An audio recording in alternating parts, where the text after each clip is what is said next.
finding out that Brunson has a white wife just ruined my morning. I hope everybody knows that. And now I hope your morning is ruined just like mine. Because I really thought you had a black queen playing on that court like that. I don't know about you guys, but my timeline is full of New York Knicks content, and the two players, every time they come on my page, when I see them, my heart, they have my heart. The two being Jalen Brunson and Josh Hart. Jalen, because I saw an interview with Jalen and his dad, and I think his dad is weird as fuck. I don't know much about these players, I could be completely wrong, but the interview that I saw with Jalen's father, it just gave...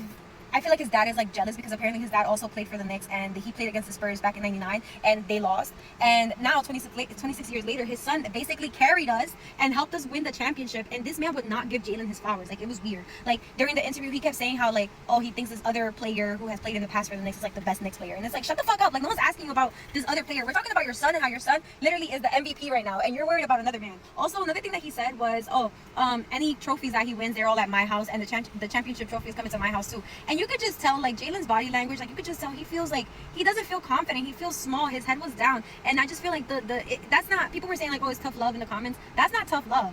That's a weird ass dynamic that his dad unfortunately is just using on Jalen, and I do not appreciate it because Jalen seems like a sweet person. He seems like he is a great player, and I just don't like you treating him like that.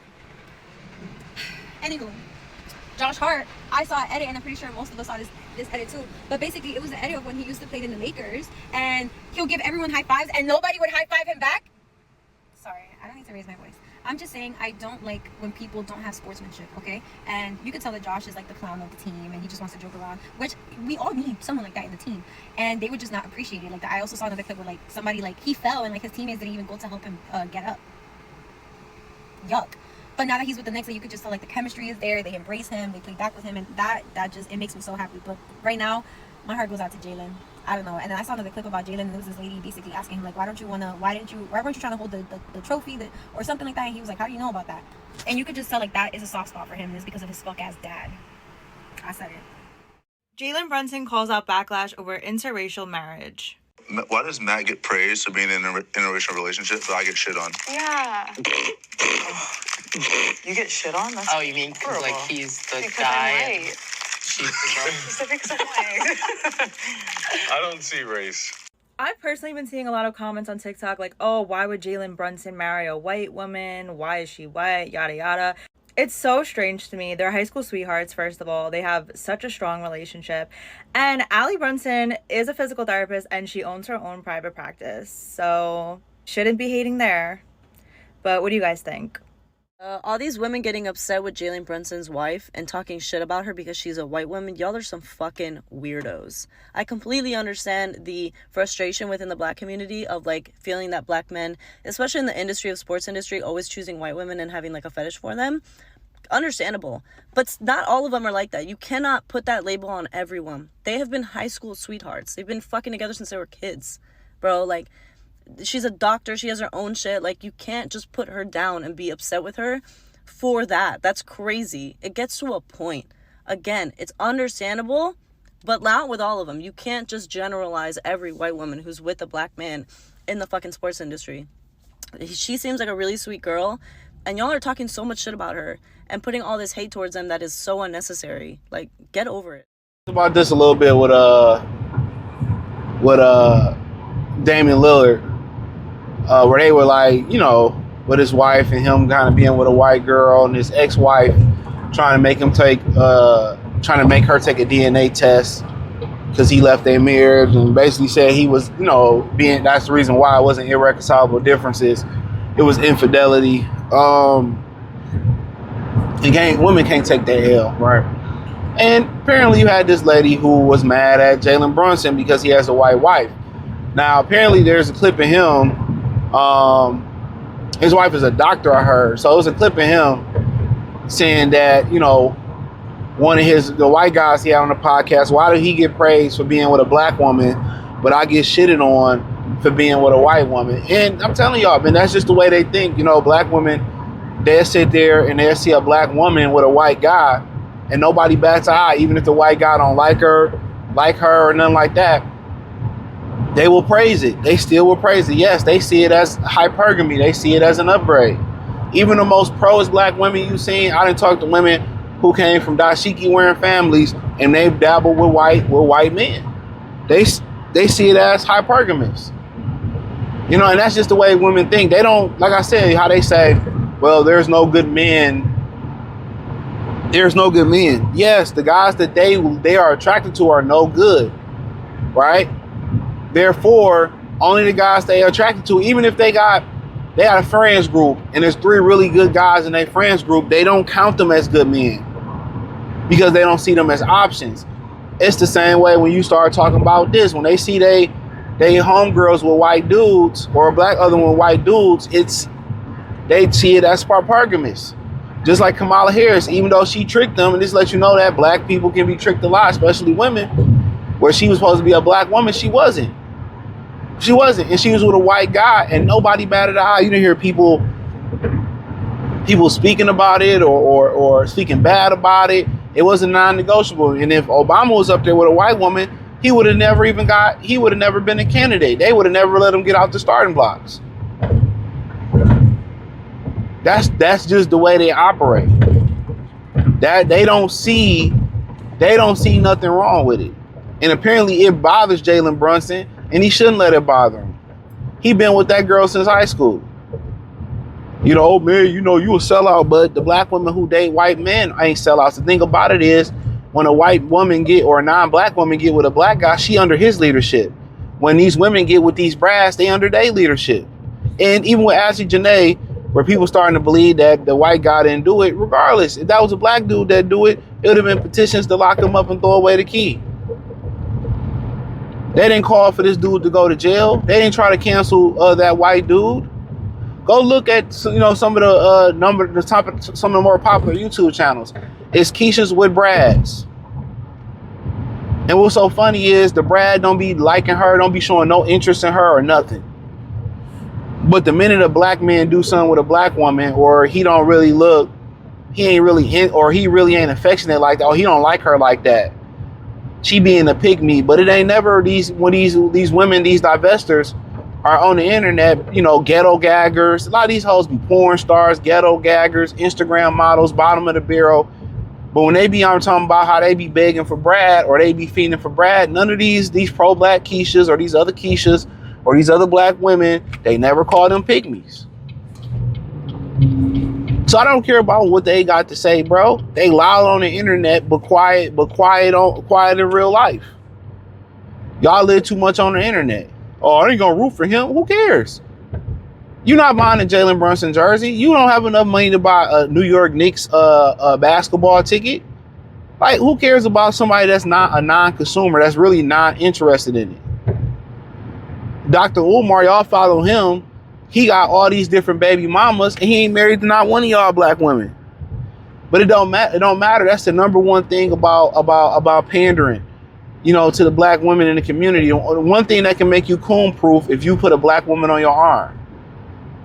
That's the one thing that can make you coon-proof. You can talk like Anton Daniel. You could be this anti-black guy, but as long as you're married to a black woman or you keep a black woman on your arm, you immune to criticism. You know, peep game. Do what you want to do in life. That's my thing. Don't worry about what they loud on the internet with no buying power in real life. They loud on the internet with none of that in real life.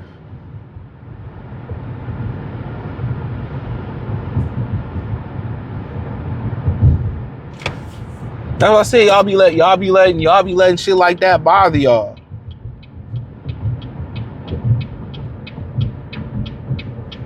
Don't let it bother you if you happy in your relationship. And like I said, they you know, you got black women say, well, every time I'm out with a white guy, black men give me a dirty. I know that's in your head. We don't care. We don't do shit like that.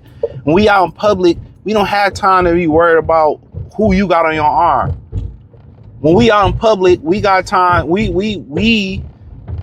worrying about danger. We got our head on the swivel. We can't live in la la land and turn our brains off. We don't live in that universe where we can turn our brains off. Sorry. We have to be alert. We have to be alert. We can't turn our brains off. We can't turn our brains off like you guys can. We have to be 100% alert of all danger. We looking at hands. We looking at who a threat. We looking at who grimming us. All types of stuff. We not like y'all where we can just turn our brains off and have a gay old time and yeah. No, we don't have that. We don't have that luxury, and that's what women don't understand. But you know, I mean, if you in an interracial relationship, don't let these black women get to you. These the same black women who sit there and big up these black women who be with Brads and be with Hectors and all these dudes. And one thing you notice about it is that these women, they never put these Brad and Hectors on child support. Never. They don't take care of their kids. They never bad talk them about taking care of their kids. They never bad talk them. When Brad don't have no money, when Brad don't take care of his kids, when Brad make them a single mother, we've seen it time and time again. They have no vitriol towards Brad. None. There's no vitriol. They don't put them on child support. They beg him to see their kids. They still sleep with him. Well, only way he come see his kids if I sleep with him. Same old shit. Telling you. So y'all be trying to let them make y'all feel bad for y'all decisions. They loud and wrong. You know, they loud and wrong. You don't see them speaking out against the divestiture movement. You see them real quiet when them brads be sending them to the upper room. But when a brother gets sent to the upper room by or get missed or accused by Becky, it's see, I told you. Okay, what happened when Brad sent you to the upper room? Or better yet, when there was a string of black women sending guys to the upper room. I ain't forget about that brother in Birmingham, Alabama, and that his baby mama sent him to the upper room right at his daughter's birthday party. Like, yeah, what are we talking about? Clock that. It's character. It's character.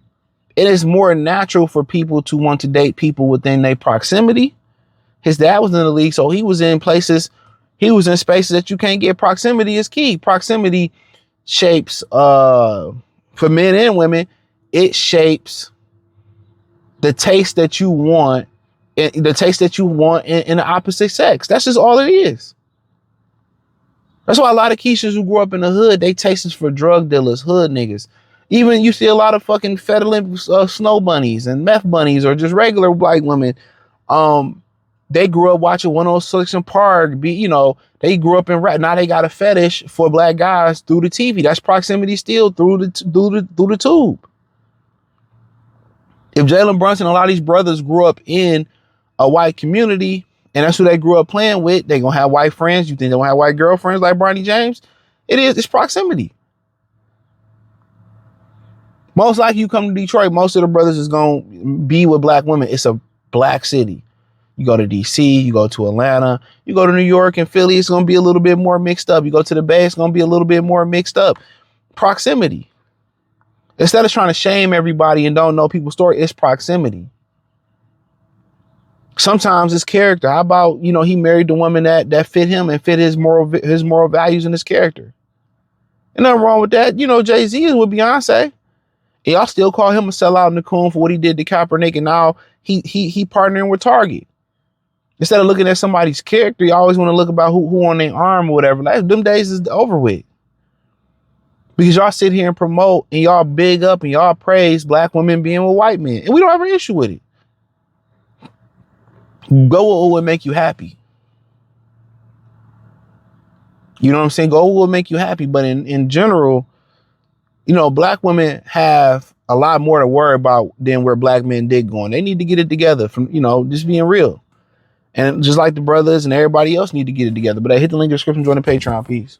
Finding out that Brunson has a white wife just ruined my morning. I think the real question, though, is how does this affect LeBron James's legacy? How does this affect his legacy? Because when you think about it, Jalen Brunson grew up, stayed out of trouble, and married his high school sweetheart. Won a chip for New York.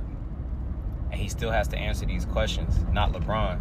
I feel like this boosts LeBron's legacy because, you know what I'm saying? His high school sweetheart was a black girl. And that just makes him, better online. So I'ma have to agree with her because it boosts LeBron James' stats in the GOAT debate. I don't know how I ended up here, and I don't know how she ended up here, but we both places we shouldn't be. And I just want to make a video that doesn't make any fucking sense either. We talking about basketball, a basketball player, and you talking about him marrying his high school sweetheart and questioning why. Where your dad at? Where your mom at? These are the real questions that need to be asked. Because why do you feel a certain type of way about who Jalen Brunson, a player you probably didn't even know who Cuz was before the finals, for real? Why? Finding out that Brunson has a white wife just ruined my morning. I hope everybody knows that. And now I hope your morning is ruined just like mine. Because I really thought you had a black queen playing on that court like that. You trifling and you weird. Jalen Brunson did not grow up like us. He met her in high school. Do you know why? My guess is that because his father was in NBA, and I don't know what his mother did, but she probably was doing pretty well too. They had him in the best programs, the best schools, in really nice areas. As a result, he might have been around a lot of people that looked like her. So is it his fault? No. And even if it was, he's married and he's happy to somebody he met in high school. You woke up, barely opened your eyes yet, rolled over and saw nobody, as you probably do every morning. So you decided to use your cellular data to get on the internet and judge a successful black man's relationship because the woman he's laying up with don't look like you. It's trifling behavior. If he ain't go to the schools he went to, if he wasn't in the neighborhoods he was in, if he wasn't in the programs he was in, he wouldn't be in a position to do what he's doing today. You wouldn't be in the bar screaming touchdown whenever he put the ball in the basket, wearing orange and blue for the first time of your life because everybody else doing it if he didn't grow up the way he did. Who you choose to lay down with for the rest of your life is very important. And for you to be expecting him to limit himself just because you say he should is cringe as fuck. You just started worrying about the Knicks like yesterday because everybody else is worried about him. And the first thing you fix in your mouth to talk about is who he chooses to lay down with. That man is happy and clearly you not. Thanks for your